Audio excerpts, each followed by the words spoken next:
Meja roti sajian. Keluaran pasal 37 ayat 10-16. Dibuatnyalah meja itu dari kayu penaga, 2 hasta panjangnya, sehasta lebarnya, dan 1,5 hasta tingginya. Disalutnyalah itu dengan emas murni, dan dibuatnya bingkai emas sekelilingnya. Dibuatnyalah sekelilingnya jalur pinggir yang setapak tangan lebarnya, dan dibuatnya bingkai emas sekeliling jalur pinggirnya itu. Dituangnyalah untuk meja itu 4 gelang emas, dan dipasangnyalah gelang-gelang itu di keempat penjurunya pada keempat kakinya. Dekat ke jalur pinggirnya lah gelang itu, yakni tempat memasukkan kayu pengungsung supaya meja itu dapat diangkut. Dibuatnyalah kayu pengungsung itu dari kayu penaga dan disalutnya dengan emas, yaitu supaya meja itu dapat diangkut. Dan dibuatnyalah perkakas yang di atas meja itu, yakni pinggannya, cawannya, piala, dan kendinya yang dipakai untuk persembahan curahan, semuanya dari emas murni. Dengan meletakkan bingkai di hati kita, kita harus menjadi orang-orang yang makan roti kehidupan. Meja roti sajian, salah satu peralatan yang ada di dalam kemah suci, terbuat dari kayu penaga dan disalut dengan emas murni. Dengan ukuran 2 hasta 90 cm panjangnya, 1,5 hasta 67,5 cm tingginya, dan 1 hasta 45 cm lebarnya.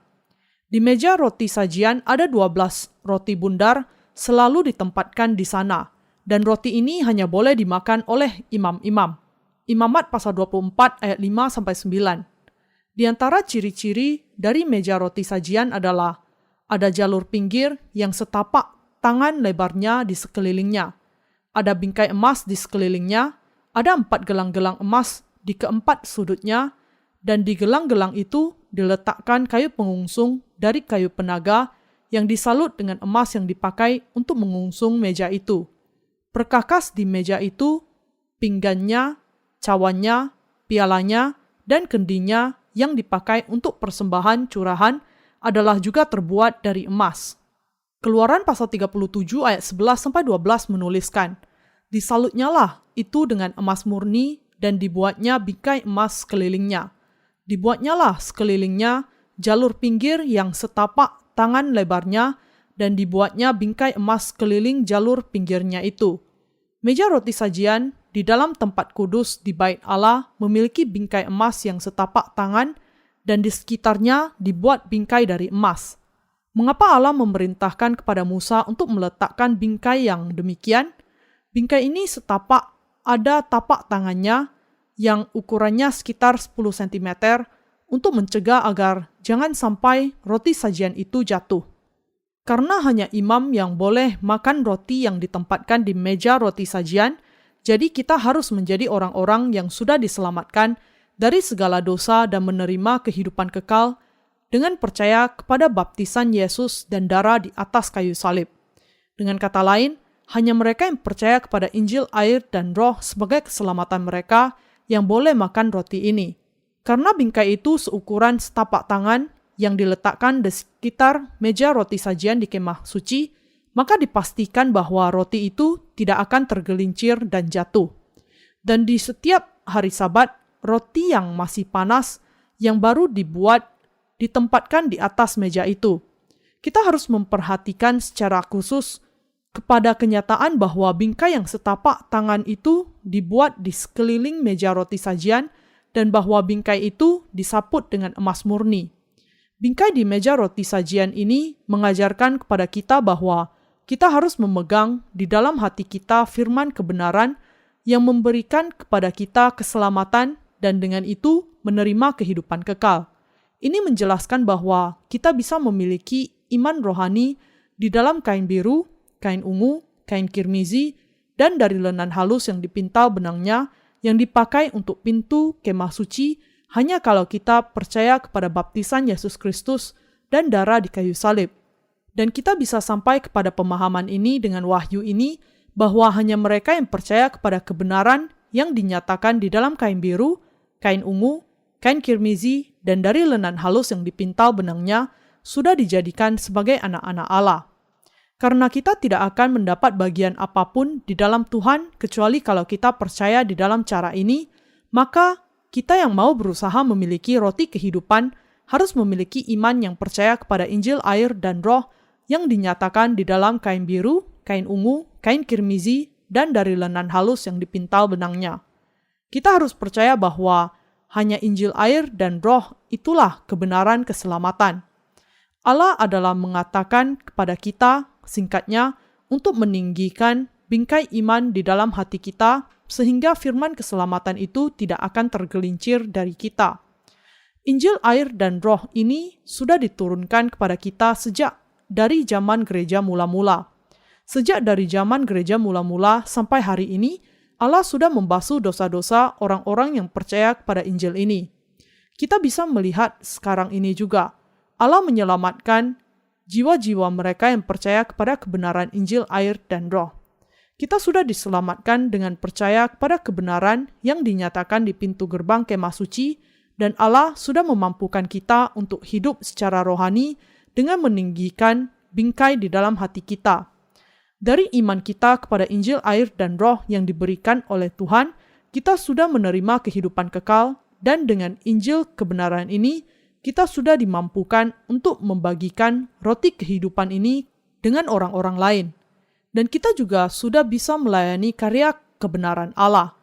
Bahkan ketika kita percaya kepada Injil air dan roh, kalau kita gagal untuk berpegang teguh kepada Injil ini sejalan dengan berlalunya waktu dan kemudian kita kehilangannya, maka itu tidak lain kita kehilangan hidup kita sendiri. Dengan demikian, kita harus meninggikan bingkai iman di dalam hati kita dengan senantiasa merenungkan Injil air dan roh dengan iman. Di dalam hati kita harus ada iman yang percaya kepada Injil yang terdapat di dalam kain biru, kain ungu, dan kain kirmizi. Kalau manusia tidak memiliki iman kepada kebenaran ini, kemudian mereka tidak bisa diselamatkan dari dosa-dosa mereka.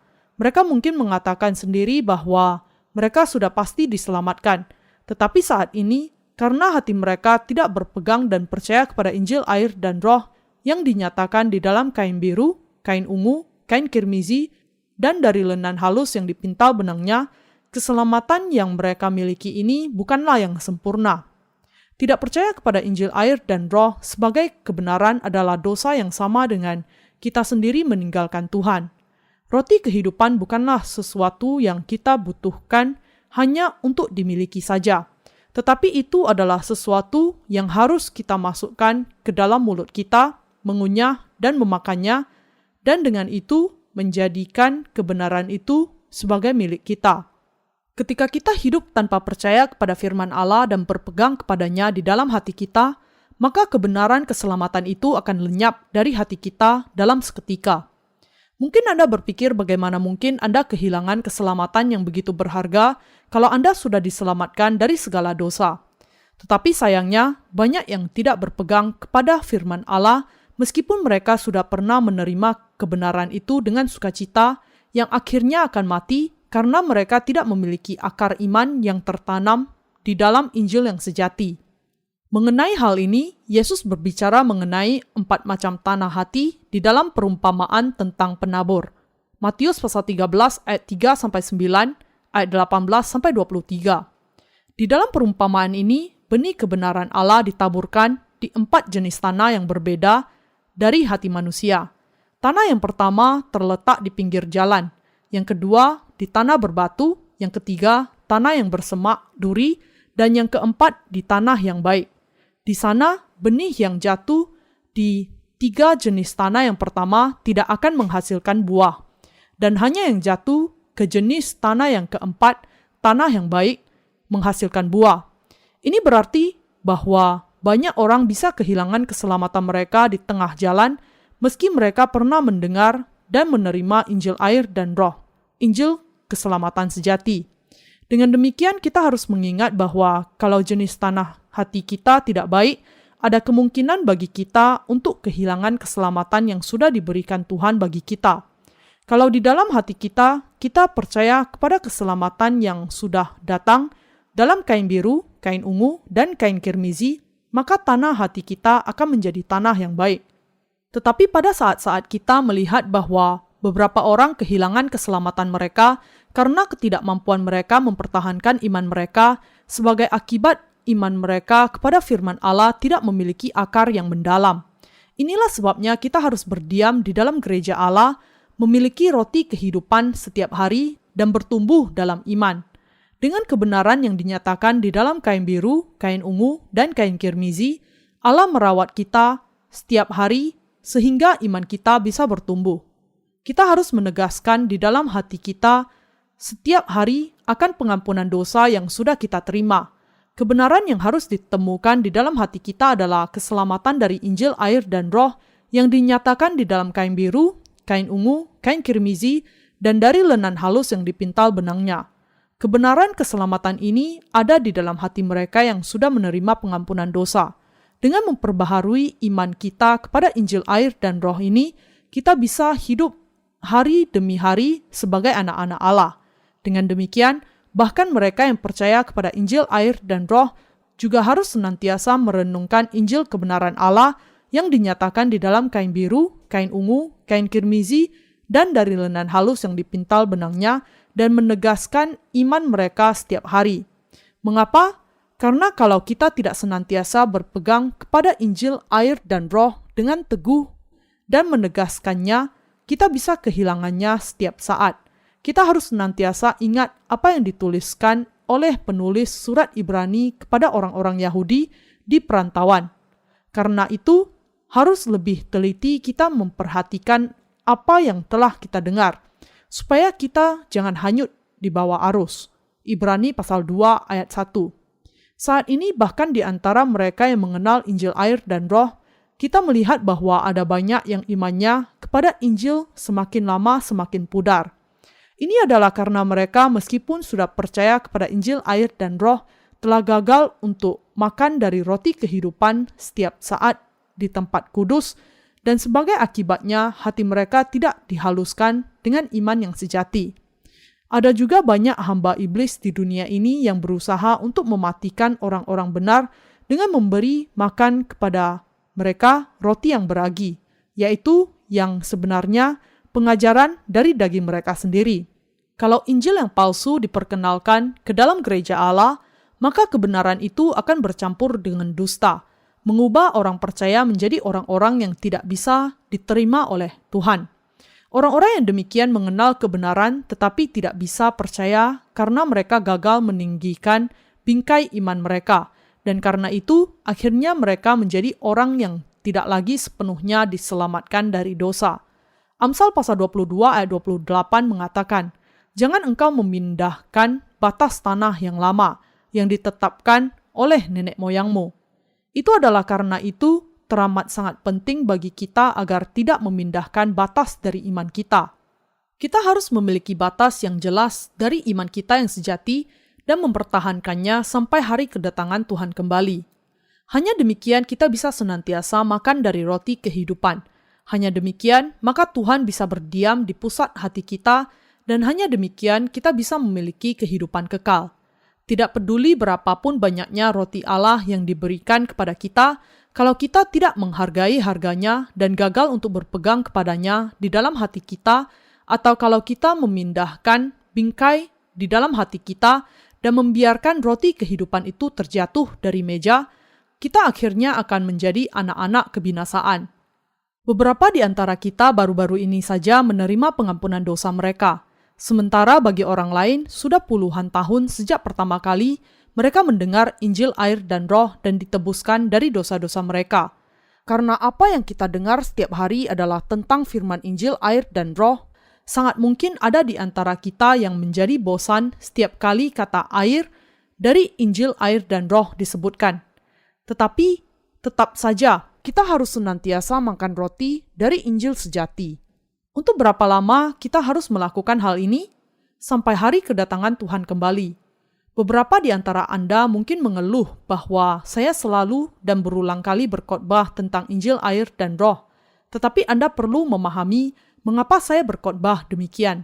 Ini adalah karena iman kita harus semakin dikuatkan dan semakin dikuatkan dengan merenungkan Injil, air, dan Roh sehingga kita bisa menjadi pekerja Allah. Kita harus menggenapi peranan sebagai pengawas yang setia dan dapat dipercaya bagi jiwa-jiwa di zaman sekarang ini. Untuk jiwa-jiwa yang sudah dilahirkan kembali juga, Injil air dan roh yang sejati ini adalah roti hidup dan makanan iman sejati. Dengan demikian, kita harus makan roti ini setiap hari dan bukan hanya ini, yaitu kita jangan hanya makan sendiri, tetapi kita juga harus membagikannya dengan orang lain setiap hari sehingga mereka juga bisa menerima pengampunan dosa. Roti kebenaran ini adalah mengabarkan Injil, firman, air, dan roh, dan dengan itu membebaskan manusia dari kuasa kegelapan dan menarik mereka ke dalam kerajaan anaknya dengan kasih-Nya. Yohanes pasal 4 ayat 34, Kolose pasal 1 ayat 13. Kalau kita mengabaikan kepemilikan atas roti Injil, air, dan roh, maka kita tidak terhindarkan lagi akan sakit atau mati. Kadangkala karena kelemahan daging kita, iman kita kepada Injil, air, dan roh mungkin lemah. Tetapi kalau kita berpegang kepada Injil, air, dan roh pada masa sulit, maka dia akan menjadi jendela kesempatan bagi jiwa kita untuk menjadi semakin kuat. Ketika kita mendengar dan merenungkan Injil kebenaran ini, semakin banyak kita mendengarnya, semakin jiwa kita dikuatkan. Dan semakin kita melihat diperbaharui kekuatan di hati kita. Kita perlu untuk mendengar Injil air dan roh setiap hari dan meneguhkan serta menegaskan iman kita kepada Injil ini.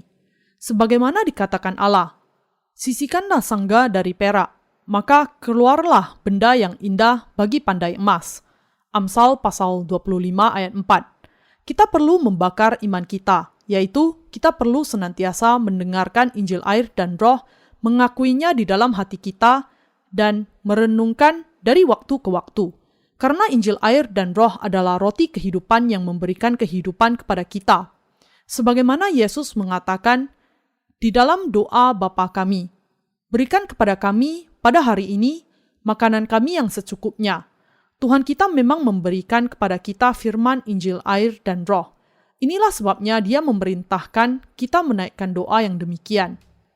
Ketika berhubungan dengan keselamatan atas pengampunan dosa yang Allah berikan kepada kita harus tahu dengan pasti tentang bagaimana keadaan iman kita sebelum kita diselamatkan dari dosa. Sebelum saya mengenal kebenaran ini, saya tidak diselamatkan dari dosa. Kita harus sungguh-sungguh dengan jelas mengakui bahwa pada saat itu, meski kita percaya kepada Yesus, kita belum diselamatkan dari dosa. Saya belum sepenuhnya diselamatkan dari segala dosa pada saat itu. Tetapi ketika saya meneruskan mendengar Injil air dan roh, saya menjadi percaya kepada hal itu di dalam hati saya pada waktunya. Meskipun saya sudah percaya kepada juru selamat saya sebelumnya, keselamatan saya belum sempurna pada saat itu. Tetapi sekarang, dengan mendengar Injil air dan roh yang sejati, saya sudah sungguh-sungguh diselamatkan. Sekarang, saya sungguh-sungguh percaya kepada Injil air dan roh, dan saya percaya kepada hal itu dengan sungguh. Hanya ketika Anda memahami dan percaya bahwa Tuhan sudah sepenuhnya menyelamatkan Anda dari dosa dengan baptisan dan darahnya di atas kayu salib, bahwa anugerah keselamatan yang sejati turun ke dalam hati Anda dari surga. Iman ini yang percaya kepada kebenaran adalah iman sejati yang sudah menyelamatkan Anda. Injil air dan roh yang dinyatakan di dalam Alkitab adalah berbeda dengan iman yang kita miliki sebelumnya. Kita pada saat itu percaya hanya kepada Injil darah di atas kayu salib, dan bukannya percaya kepada Injil air dan roh yang sempurna. Iman hanya kepada kayu salib dan iman kepada Injil air dan roh mungkin awalnya nampak mirip, tetapi keduanya akhirnya nampak sama sekali berbeda. Sebelum Anda sampai kepada pengenalan akan Injil air dan roh, tidakkah Anda hanya percaya kepada darah di atas kayu salib? Apakah saat itu dosa-dosa kita ditebuskan? Tentu saja tidak. Ketika Anda hanya percaya kepada darah Yesus di atas kayu salib, Anda masih memiliki dosa-dosa tindakan Anda di dalam hati. Inilah perbedaan antara iman yang percaya kepada Injil air dan roh dengan yang percaya hanya di dalam kayu salib saja. Perbedaan yang jelas adalah bahwa mereka yang hanya percaya kepada darah di atas kayu salib tidak diselamatkan, sementara mereka yang percaya kepada Injil air dan roh diselamatkan dari segala dosa mereka. Dengan demikian, roh mereka nampak jelas sekali berbeda. tetapi orang-orang biasa tidak mengerti hal ini. Meskipun kedua Injil itu nampak mirip, tetapi ada jarak iman yang lebar di antara keduanya yang tidak terjembatani. Ketika perbedaan yang kecil tentang apakah kita percaya atau tidak kepada baptisan Yesus adalah yang menentukan apakah kita menerima atau kehilangan kehidupan kekal, maka kita kemudian bisa memahami bahwa ada perbedaan di antara kedua iman itu yang tidak akan pernah bisa disatukan. Kita harus memahami dengan pasti iman apakah yang menjadi batas bagi keselamatan kita dari dosa.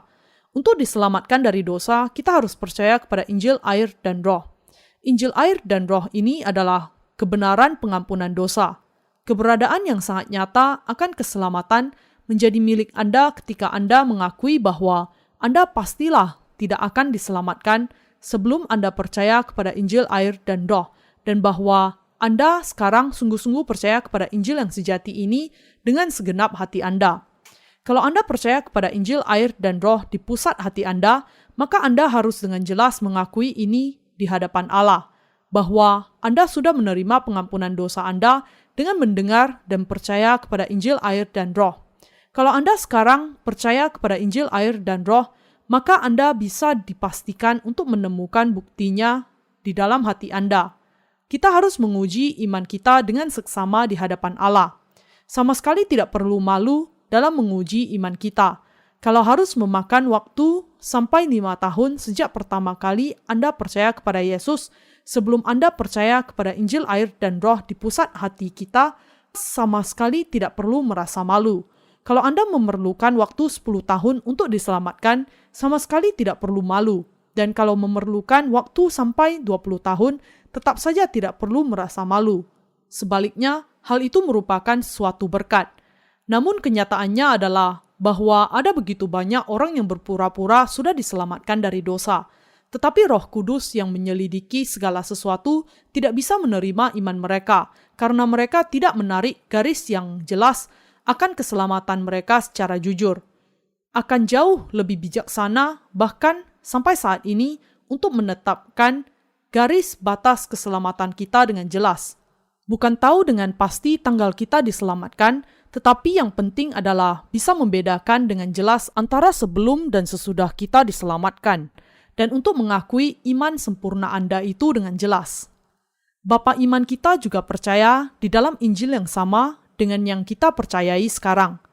Sesudah menyeberangi Laut Merah, ketika bangsa Israel berusaha menyeberangi Sungai Yordan untuk masuk ke tanah Kanaan, mereka bisa menyeberang dengan selamat hanya kalau mereka sungguh-sungguh mengikuti imam-imam mereka yang terlebih dahulu mengungsung tabut perjanjian Allah. Kalau kita hanya berpikir sendiri, oh, jadi demikian cara saya bisa menyeberangi Sungai Yordan, dan tidak sungguh-sungguh menyeberang, kemudian kita tidak akan bisa masuk ke tanah Kanaan, karena kita masih tetap akan berada di seberang sungai. Untuk masuk ke tanah Kanaan, kita mutlak harus menyeberang Laut Merah dan Sungai Yordan dengan iman kita kepada Tuhan.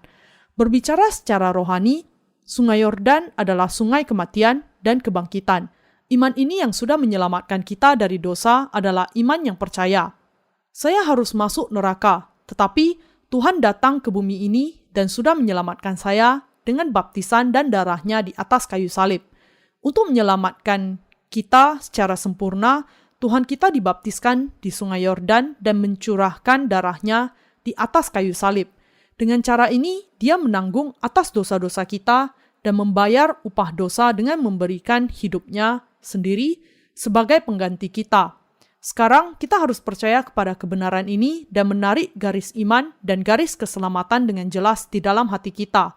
Ketika saya mengkhotbahkan firman Allah, saya bisa melihat ada banyak orang di dalam gerejanya yang masih belum bisa menarik garis keselamatan di pusat hati mereka dan adalah karena itu belum bisa mengikuti Tuhan. Mereka bertanya-tanya, bagaimana mereka bisa menarik garis antara sebelum dan sesudah keselamatan mereka. Mereka mencari alasan dengan mengatakan, pernahkah ada orang di atas bumi ini yang menarik garis ini? Apakah Rasul Paulus melakukannya? Apakah Petrus melakukannya? Tidak seorang pun pernah melakukannya. Tetapi iman para rasul seperti Paulus dan Petrus sudah menarik garis keselamatan itu. Dalam kasus Paulus, dia menarik garis itu dalam perjalanannya ke Damsyik. Jadi, dia sering menyebutkan kata-kata dahulu, di masa lalu, atau sebelum, untuk membandingkan dengan kata sekarang. Sedangkan Petrus, dia juga mengucapkan kata-kata yang sama dengan itu. 1 Petrus pasal 2 ayat 10, ayat 25. Kita bisa melihat bahwa dia juga menarik garis ini ketika kita melihat pengakuannya. Engkau adalah Mesias, anak Allah yang hidup. Matius pasal 16 ayat 16. Dan juga, kamu sekarang diselamatkan oleh kiasannya, yaitu baptisan. Maksudnya bukan untuk membersihkan kenajisan jasmani, melainkan untuk memohonkan hati nurani yang baik kepada Allah oleh kebangkitan Yesus Kristus. 1 Petrus pasal 3 ayat 21. Baik Paulus dan Petrus dengan jelas menarik garis iman antara sebelum dan sesudah keselamatan mereka. Jadi pertanyaan ini, apakah Anda percaya kepada Injil air dan roh atau tidak, bukanlah masalah orang lain, tetapi masalah yang sangat berkaitan bagi jiwa Anda sendiri. Hamba Allah di dalam Alkitab semuanya berurusan dengan masalah dosa. Karena ini adalah masalah yang teramat sangat penting bagi kita semua, kita sendiri harus membereskannya dengan iman. Ketika kita percaya kepada Injil air dan roh, dan dengan itu membereskan masalah dosa dari pusat hati kita, Allah sangatlah berkenan. Apakah Anda mau memperkenankan Allah? Kalau demikian, yang harus Anda lakukan adalah mengenali keberdosaan Anda sendiri dan membereskan masalah itu dengan percaya kepada Injil air dan roh. Kalau selama ini Anda belum juga diselamatkan, maka Anda harus mengakui, Allah, saya masih belum diselamatkan. Yesus mengatakan, apa yang kau ikat di dunia ini akan terikat di surga, dan apa yang kau lepaskan di dunia ini akan terlepas di surga. Matius pasal 16 ayat 19. Di sisi kita harus mengakui, Allah sudah menyelamatkan saya dengan air dan roh. Sekarang juga di pusat hati saya percaya kepada Injil air dan roh.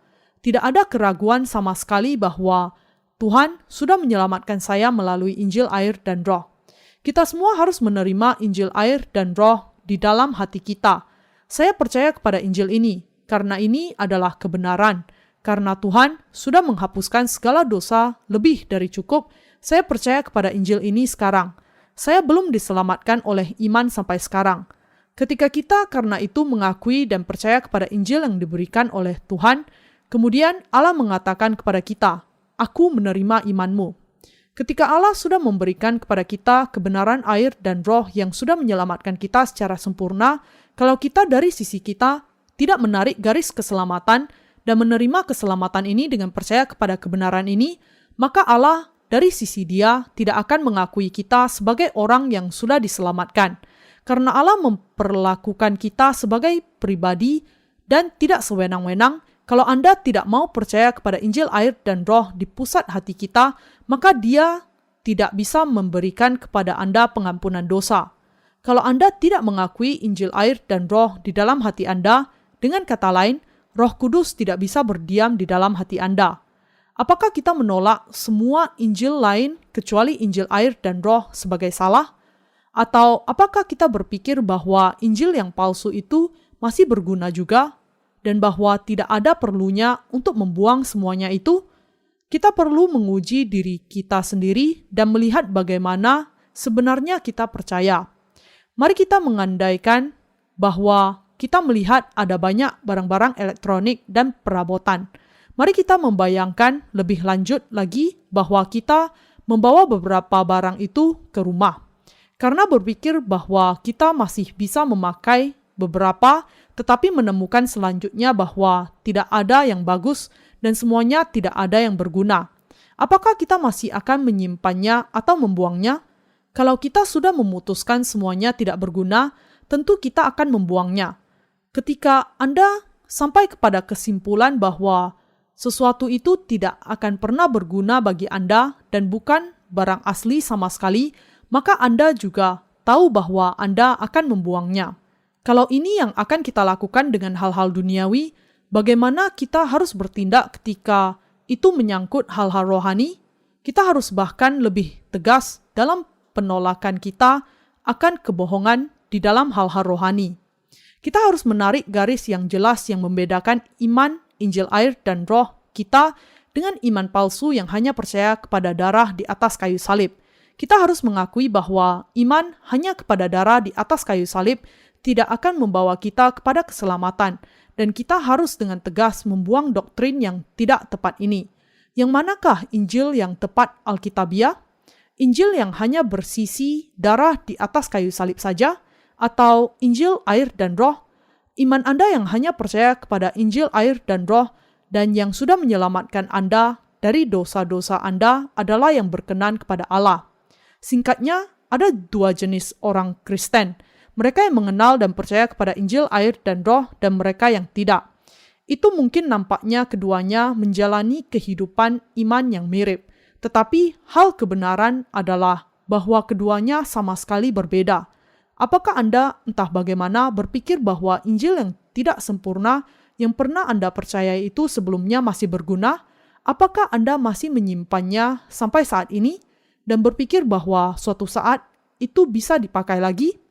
Sebuah iman yang demikian adalah iman yang palsu, sesuatu yang asalnya dari pemikiran manusia, dan karena itu Anda harus membuang barang bekas lama Anda. Itu adalah karena Anda belum membuang semua dusta dan kebohongan yang ada sehingga Anda memiliki masalah di pusat hati Anda. Saya menyarankan Anda mengingat firman-Nya. Kamu harus berpegang kepada ketetapanku. Janganlah kawinkan dua jenis ternak, dan janganlah taburi ladangmu dengan dua jenis benih, dan janganlah pakai pakaian yang dibuat daripada dua jenis bahan. Imamat pasal 19 ayat 19. Untuk masuk ke dalam tempat kudus, kita harus masuk hanya melalui pintunya. Dengan bahan apakah pintu gerbang kemah suci dibuat? Dia terbuat dari kain biru, kain ungu, kain kirmizi, dan dari lenan halus yang dipintal benangnya. Mereka yang sudah dilahirkan kembali dari air dan roh harus membuka pintu kemah suci ini dan masuk ke dalam tempat kudus. Di bawah tiang untuk pintu kemah suci, alas-alas tembaga ditempatkan. Alas-alas tembaga itu membuat kita memahami bahwa Injil air dan roh adalah kebenaran keselamatan. Semuanya itu mengajarkan kepada kita bahwa meskipun kita tidak memiliki pilihan lain kecuali untuk dihukum oleh Allah dan mati karena dosa-dosa kita, dengan menerima berkat dilahirkan kembali melalui Injil air dan roh, kita sudah menjadi umat Allah sendiri. Kita bisa masuk ke dalam kemah suci hanya kalau kita membuang keyakinan yang salah bahwa dari antara keempat warna yang dipakai di pintu itu, kita bisa diselamatkan hanya dengan percaya kepada pelayanan Yesus yang dinyatakan di dalam kain kirmizi saja. Kecuali kalau kita membuang pemikiran dan iman yang berpusat kepada diri sendiri, kita tidak akan pernah percaya kepada keselamatan yang dinyatakan di dalam kain biru, kain ungu, dan kain kirmizi. Kita harus mengenali bahwa kebenaran yang dinyatakan di dalam kain biru, kain ungu, kain kirmizi, dan dari lenan halus yang dipintal benangnya adalah Injil air dan roh. Dan kita harus mengakui kesalahan dari pemikiran yang berpusat kepada diri kita ketika kita hanya percaya kepada darah di atas kayu salib sebelumnya. Kalau Allah mengkehendaki, maka Dia akan membawa Anda kepada kebenaran Injil air dan roh. Hanya orang-orang yang percaya kepada kebenaran Injil air dan roh yang bisa ditebus dari segala dosa mereka dan menerima kehidupan kekal. Hanya saat itulah kita bisa membuka pintu keselamatan dengan percaya kepada kebenaran ini di pusat hati mereka dan masuk ke tempat kudus. Kalau Anda tidak bisa menemukan kesalahan dari iman yang lama sebelum Anda mengenal Injil air dan roh, maka Anda akan menderita hukuman dosa, karena Anda tidak akan bisa diselamatkan. Kalau ini terjadi, Anda tidak akan bisa masuk tempat kudus dan makan roti kehidupan. Hanya kalau Anda masuk ke tempat kudus dengan percaya kepada Injil air dan roh, Anda bisa mendapatkan roti kehidupan yang baru. Anda harus menyadari bahwa Tuhan sudah menjadikan Anda sebagai anak-anak Allah dengan membasuhkan dosa-dosa Anda dengan baptisannya, kain biru, dan dengan menanggung penghukuman atas dosa-dosa Anda dengan curahan darahnya di atas kayu salib, kain kirmizi. Dan Anda harus dengan jelas menyadari dan percaya kepada Injil air dan roh sebagai kebenaran yang sangat mutlak perlu bagi Anda. Anda bisa datang ke gereja Allah dan membagikan roti kehidupan dengan orang-orang benar hanya kalau Anda mengetahui bahwa Allah adalah Dia yang sudah memberikan Injil air dan roh kepada Anda. dan hanya ketika Anda percaya kepada Injil ini. Daging Tuhan adalah roti kehidupan dan pengampunan dosa. Mari kita membuka Yohanes pasal 6 ayat 49 sampai 53. Nenek moyangmu telah makan mana di padang gurun dan mereka telah mati. Inilah roti yang turun dari surga. Barang siapa makan daripadanya, ia tidak akan mati. Akulah roti hidup yang telah turun dari surga. Jikalau seorang makan dari roti ini, ia akan hidup selama-lamanya. Dan roti yang kuberikan itu ialah dagingku, yang akan kuberikan untuk hidup dunia. Orang-orang Yahudi bertengkar antara sesama mereka dan berkata, bagaimana ia ini dapat memberikan dagingnya kepada kita untuk dimakan? Maka kata Yesus kepada mereka, Aku berkata kepadamu, sesungguhnya jikalau kamu tidak makan daging anak manusia dan minum darahnya, kamu tidak mempunyai hidup di dalam dirimu. Yesus mengatakan bahwa mereka yang makan daging dan minum darahnya mendapatkan kehidupan kekal. Bagian ini menunjukkan bahwa kita semua harus makan daging Yesus dan minum darahnya. Bagaimana kemudian kita bisa makan daging Yesus dan minum darahnya? Itu adalah dengan percaya kepada Injil, air, dan Roh, bahwa kita bisa makan daging Yesus dan minum darahnya. Dengan percaya bahwa Yesus menanggung segala dosa kita dengan baptisannya, kita bisa makan dagingnya, dan dengan percaya bahwa Yesus memikul dosa-dosa kita dan adalah dihukum di atas kayu salib untuk mereka, kita bisa minum darahnya. Kita juga harus percaya bahwa melalui karya keselamatan yang dinyatakan di dalam kain biru, kain ungu, kain kirmizi, dan dari lenan halus yang dipintal benangnya, Yesus telah menghapuskan segala dosa kita dan membuat kita menjadi anak-anak Allah. Tanpa memperhatikan atas bagaimana Anda mungkin telah percaya, sebelum Anda percaya kepada Injil, air, dan Roh, Anda harus mengakui bahwa iman Anda yang lama itu salah, dan Anda harus sekarang meninggikan bingkai iman Anda dengan memiliki daging dan darah Yesus dan makan roti firman itu. Yohanes pasal 6 ayat 53 mengatakan, Aku berkata kepadamu, sesungguhnya jikalau kamu tidak makan daging anak manusia dan minum darahnya, kamu tidak mempunyai hidup di dalam dirimu. Bahkan sampai sekarang beberapa orang memakai bagian ini untuk membela doktrin transubstansiasi. Doktrin ini mengatakan bahwa roti dan anggur yang dipakai dalam perjamuan kudus adalah sungguh-sungguh berubah menjadi daging dan darah Yesus yang sesungguhnya ketika mereka melakukan upacara itu dengan iman. Tetapi kita harus memahami dan percaya bahwa bagian dari Yohanes pasal 6 ayat 53 jauh dari berbicara mengenai transubstansiasi, di dalam kenyataannya berbicara mengenai Injil, air, dan Roh. Pada saat perjamuan kudus, kalau Anda mengantri dan imam meletakkan sepotong roti ke mulut Anda, apakah roti ini kemudian akan menjadi tubuh Yesus? Tidak akan. Kita bisa makan daging Yesus dan minum darahnya dengan percaya bahwa Yesus datang ke bumi ini menanggung dosa-dosa dunia dan membasuhkan semuanya dengan dibaptiskan, membawa dosa-dosa itu ke kayu salib dan mati di atasnya. Dan dengan itu sudah menyelamatkan kita dari kematian.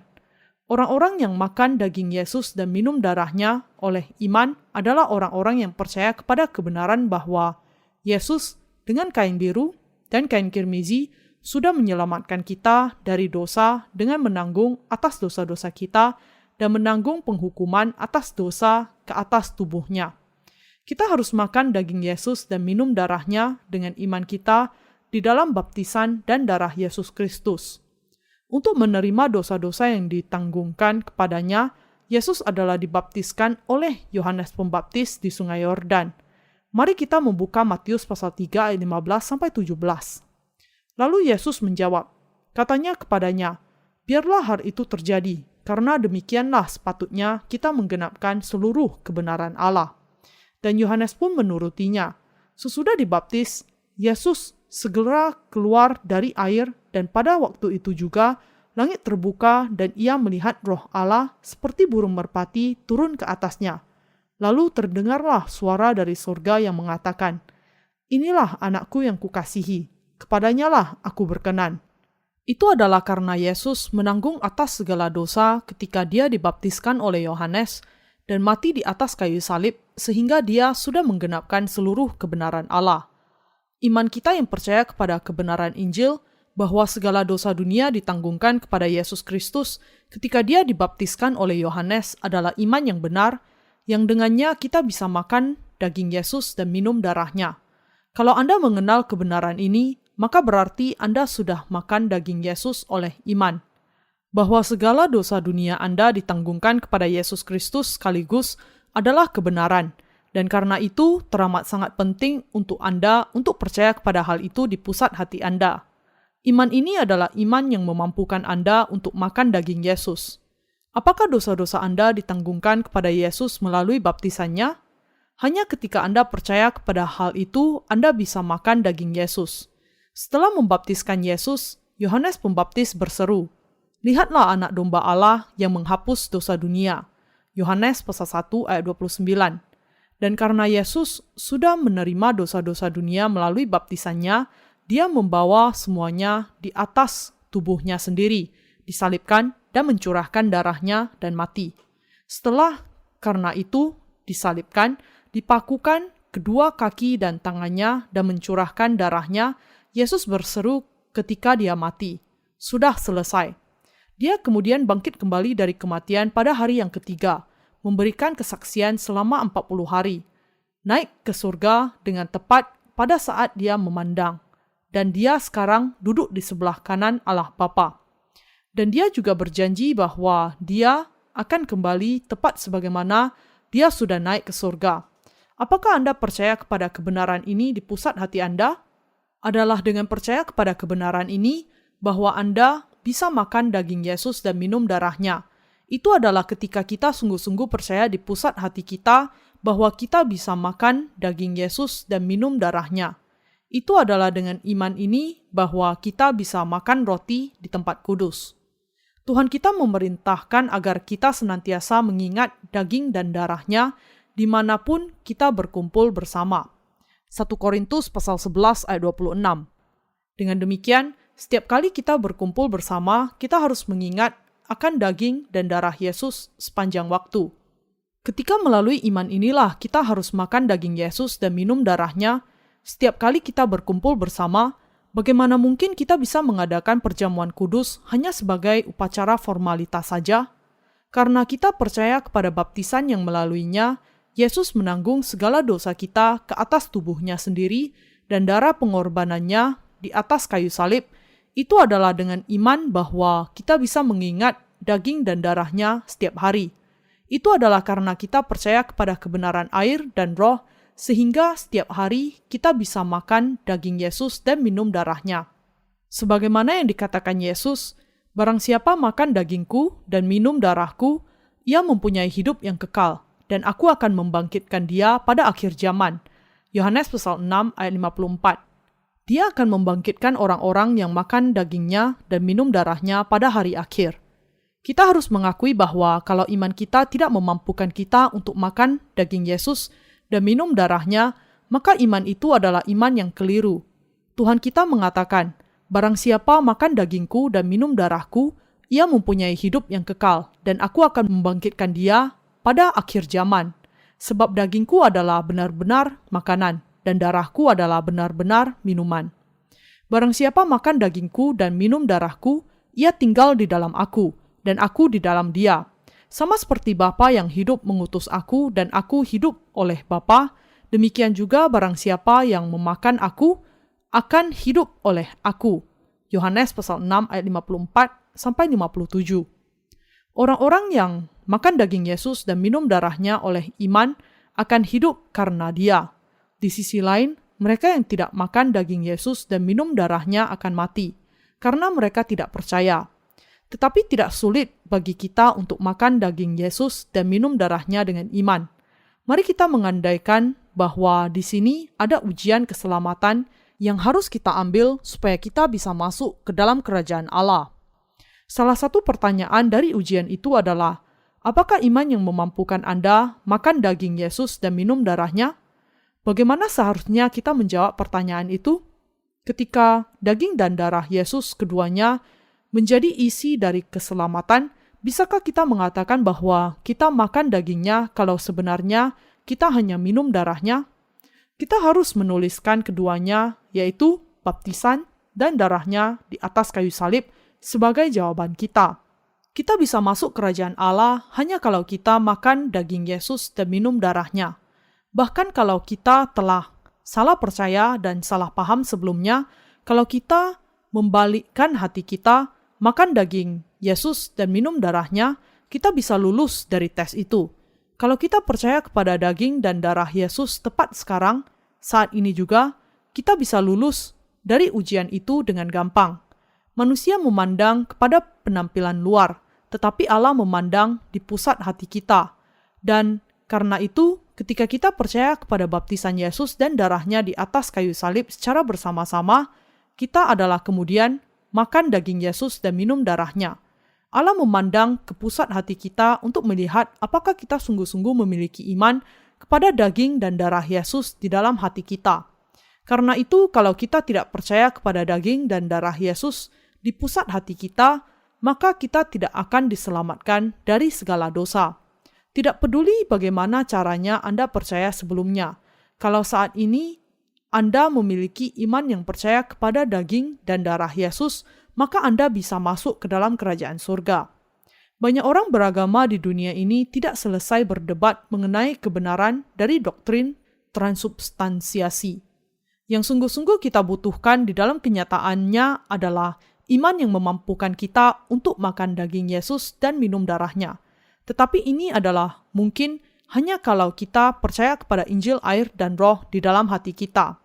Percaya kepada Yesus di pusat hati kita melalui Injil, air, dan Roh adalah makan roti sejati dan minum minuman sejati.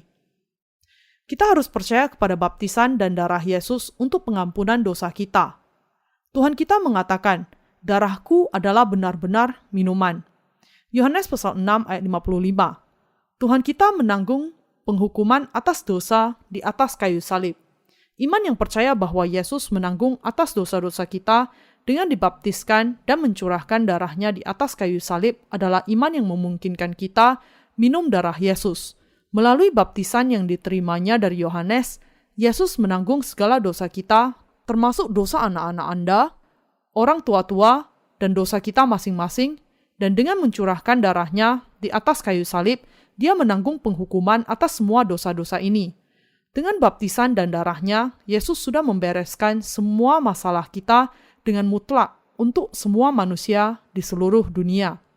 Percaya bahwa dengan itu, Yesus menanggung atas dosa-dosa kita dengan baptisannya dan dihukum bagi dosa-dosa kita dengan darahnya di atas kayu salib, artinya adalah minum darah Yesus dengan iman. Di dunia sekarang ini, ada banyak yang mengatakan bahwa mereka percaya kepada Injil, air, dan Roh hanya dengan kata-kata mereka. Tetapi mereka tidak sepenuhnya memiliki iman penuh yang percaya kepada daging dan darah Yesus. Siapa saja yang tidak percaya sepenuhnya kepada baptisan dan darah Yesus tidak bisa ditebus dari dosa. Anda mungkin sudah percaya sebelumnya bahwa darah di atas kayu salib adalah satu-satunya jalan kebenaran.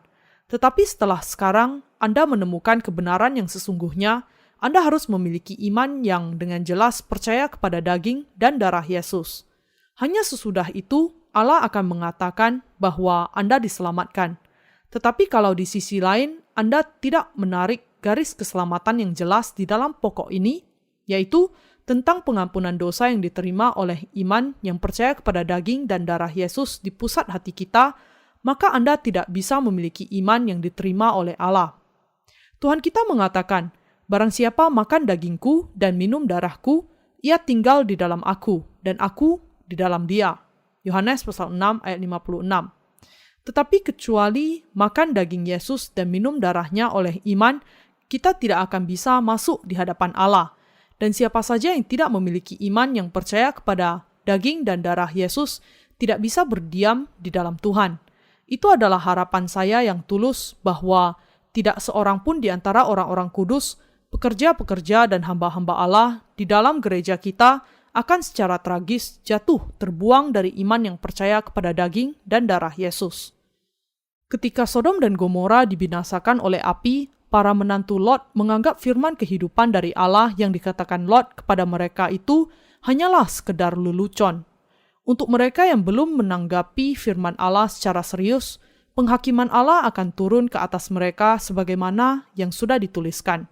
Orang-orang yang tidak percaya akan dihukum karena dosa-dosa ketidakpercayaan mereka. Mereka akan dibinasakan oleh dosa-dosa mereka. Ini bukan sekedar lelucon yang bisa dilewatkan dengan sekedar ditertawakan saja. Injil air dan roh menunjuk kepada iman kepada daging dan darah Yesus.